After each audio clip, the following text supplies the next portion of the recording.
మీ అందరికీ నా వందనాలండి. అలాగే పాస్టర్ గారికి నా వందనాలు. సమయం ఇచ్చిన మీ అందరికీ కూడా నా వందనాలు చెల్లించుకుంటున్నాను.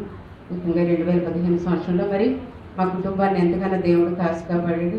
మరి అదంతా మీ అందరి ప్రార్థనల వల్ల మరి సాధ్యపడింది. దేవుడు నా కుటుంబానికి ఎన్నో మేలు చేసి ఉన్నాడు. మరి అవి చెప్పాలంటే చాలా టైం పడుతుంది. మరి అరుణ విషయంలో, కిరణ విషయంలో మరి దేవుడు ఎన్నో మేలు చేశాడు. వాళ్ళు ఏ ఉద్యోగంలో జాయిన్ అవ్వాలంటే వెంటనే అది ప్రార్థించగానే అది దొరికేది. అలాగే ప్రమోషన్లు కావాలన్నా మరి ప్రతి విషయంలో దేవుడు ఎంతగానో సహాయం చేశాడు. మరి ఆగస్టులో అయితే అరుణు మరి చెన్నై వెళ్ళి జాబ్లో జాయిన్ అవ్వాలనుకున్నాడు. మరి ఆగస్టులో అబ్బాయి వెళ్ళింటే మరి ఫ్యామిలీ అంతా మరి వెళ్ళే ఆలోచనలో ఉన్నాము.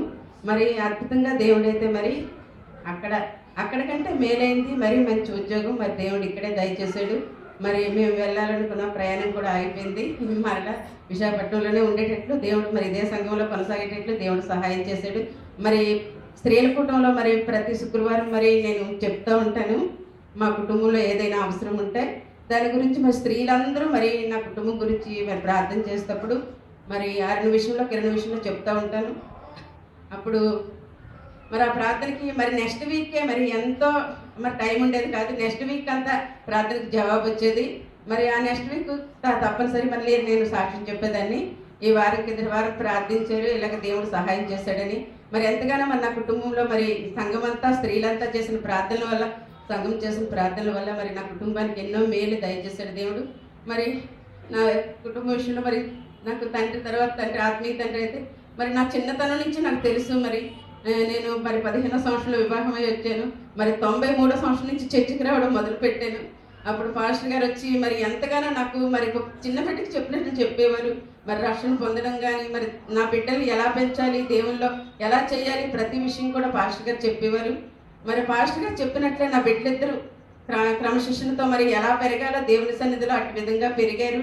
మరి నా తండ్రి అయితే ఇప్పుడు లేకుండా అయిపోయారు. మరి నాకు ఎన్నో విషయాల్లో చెప్పేవారు. ప్రతిరోజు ఇంచుమించు వారానికి 2 సార్లు ఇంటికి వచ్చేవారు. 2-3 గంటలైనా మాతో స్పెండ్ చేసేవారు. మరి అటువంటి అవకాశం ఇప్పుడు మాకు లేదు. మరి ప్రతి క్షణం మరి నాకైతే మరి ఈ కొత్త సంవత్సరం వస్తుందంటే మరి ఎంతగానో నాకు గుర్తొస్తుంది. మరి దుఃఖం మా ఇంట్లో అందరికీ కూడా పాస్టర్ గారిని తలుసుకుంటే మరి ప్రార్థన చేసిన కూర్చున్నా కూడా మరి మా పాస్టర్ గారిని తలుసుకోగానే మాకు దుఃఖం వస్తుంది. మరి మా బిడ్డలిద్దరి గురించి మీకు తెలుసు, అరుణ కిరణ గురించి మీరు ఎక్కువగా మీ ప్రార్థనలో మరి బిడ్డలిద్దరిని జ్ఞాపకం చేసుకోండి. ముఖ్యంగా నాకు ఆరోగ్యం బాగుండేలాగా నా కుటుంబం అంతా ముఖ్యంగా దేవుల్లో 2016 సంవత్సరంలో మరీ ఎక్కువగా దేవుల్లో నమ్మకంగా జీవించినట్లు మీరందరూ ప్రార్థన చేయమని ఈ చిన్న సాక్షిని దేవుడు దీవించును గాక. ఆమె